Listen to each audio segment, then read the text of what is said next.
into somebody else's learning structure and time frame, and it's usually much slower and inadequate.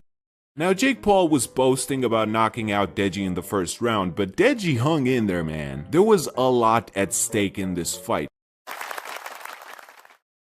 But in a couple of years, we might actually be spending more time in Roblox than we do in real life. Going to school inside Roblox, having business meetings, going to the doctor, and straight up doing most of our day-to-day activities in Roblox. Or at least, that's what the Roblox developers are hoping. Now, a lot of you may already know what Roblox actually is, but I'm sure many of you are yet unfamiliar with it. So in this video, I'm going to try and balance a couple of different things. One, do a brief history of how Roblox came to garner over 200 million monthly active users, kind of on the back of child labor, but we'll get to that in a second. And two, discuss the larger phenomenon of the so-called metaverse. Only on the technical drawing part without paying any attention to the business side of things. If you want to make a living as an artist or an animator, you need to grow both of these skills at the same time. And somehow as a 14-year-old, I intuitively understood that, and I started looking for work as soon as I had the tablet. It didn't matter that I wasn't good enough yet. I volunteered on other people's webcomics. I entered drawing contests, I did free commissions and art trades. I always pretended that I was more experienced than I actually was, because that would get my foot in the door. You can only strive to be better than you were last year and the year before. Now, once again, this is not the perfect blueprint, this is not the perfect solution, these are my experiences, and I hope you take away something from this video that's going to inspire you and put you on your own journey, even if, most likely, for you that's going to take a much different form than the steps that I had to go through.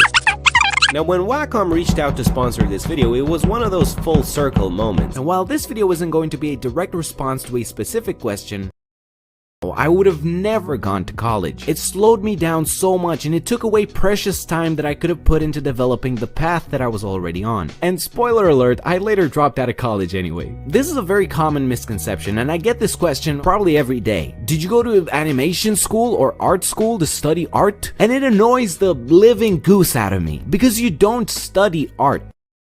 I learned what audiences want and how to play off of what they're giving me. I then worked for Smosh for about a year. I did some freelance animation for other companies here and there, but eventually I just got tired of animating other people's stories. I'm grateful for the opportunity to have worked with all of these people. They have indirectly taught me a lot of what I know today, but it wasn't creatively fulfilling for me to keep doing that in the long term. And the straw that broke the camel's back was the now infamous situation where I had to turn down working with Kylie Jenner. I wanted to tell my stories. I wanted to talk about my thoughts. So when the Kylie Jenner video started getting traction, it was sort of my Pokemon evolution, my Super Saiyan transformation.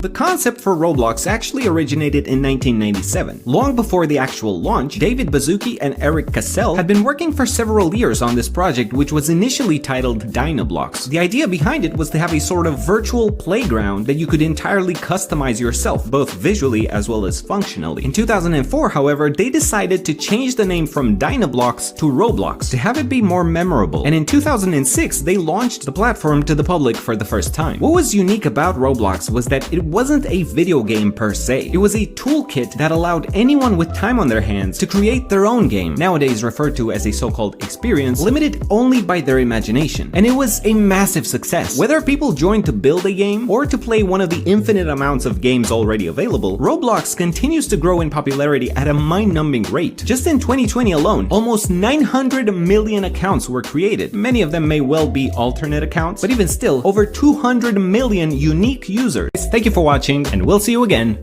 very soon.